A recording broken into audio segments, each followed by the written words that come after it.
মনে করেন আমি একটা ব্যর্থ মা, আমার কিছু করে আছে। আমি কোনোদিন কল্পনাও করি নাই যে আমি বিদেশ যাই আমি সবকিছু আড়াই ফেলাম, কিন্তু বিদেশ আমি টাকা কামাইতে ঠিকই গেছি, কিন্তু আমি বাংলাদেশে আইয়া সব হারাই ফেলাইছি।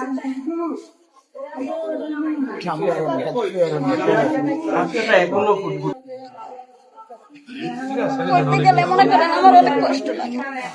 মনে করেন আমি শাসন করতাম, আমি মেয়েরে অনেক রাগারাগি করতাম, অনেক সময় অনেক রাগারাগি করতাম, গালাগালি করতাম মোবাইলের মাধ্যমে, যে তুমি এভাবে চলো কেন, এভাবে চলো, এভাবে চললে তোমার আব্বু যে কয়, তুমি সবসময় কইতাম তোমার আব্বু যে কয় তুমি হেয়া হনবা, তুমি ঘর থেকে বাইরে বানা, কোনো জায়গায় যাবা না, কোনো বন্ধু বান্ধবের সাথে চলাফেরা করবা না। আমি সবসময় মানে আমি মা হিসাবে আমার যেটা দায়িত্ব ছিল আমি এটা করছি, ফোনের মাধ্যমে আমি করছি। আমার তো আর দেশের বাইরে থেকে আমার আসা সম্ভব না যে আমি চলে আসবো যখন তখন।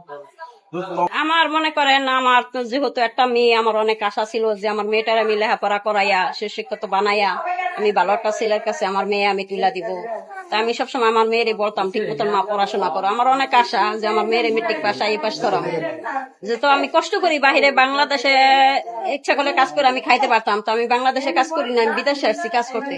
আমার মেয়ে যেহেতু মানুষের মতো মানুষ হয়, এ কারণে আমি বিদেশে আসছি লেখাপড়া করাই আমার মেয়ের মানুষের মতো মানুষ বানাবো। আমার অনেক আশা ছিল। ঠিক, হ্যাঁ আমি জানতে পারছি, তখন আমি জানতে পারছি আমার মেয়ে টিকটক করে, এই কারণে আমার মেয়ের আমি অনেক গালাগালি করছি, অনেক কিছু করছি যে এডি করো না, এডি করলে মানুষের খারাপ কয়, এডি আর করবা না তুমি কোনো সময়। মেয়ে বলতো, মেয়ে ছোট, মেয়ে বলতো ঠিক আছে আম্মু করবো না।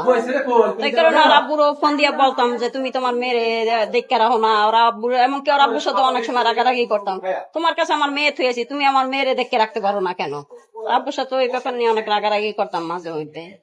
কি মনে করেন আমি আজকে আমার মেয়ের এইরকম পরিস্থিতি বা আমার এরকম ক্যামেরার সামনে বইতে হইব, আসতে হইব, কথা বলতে হইব, আমি কোনোদিন ওটা কল্পনা করি নাই যে আমি কোনো সময় ক্যামেরার সামনে আসবো বা আপনাদের সাথে আমি কথা বলবো, এমন কোনো আমার ইচ্ছে ছিল না, আশা ছিল না। আমি কোনোদিন জেল, আজত, কোর্ট আমি এসব কোনোদিন চোখেও দেখি নাই, কিন্তু আমার মেয়ের কারণে আজকে আমি এই যে গাইতে বাধ্য হয়েছি।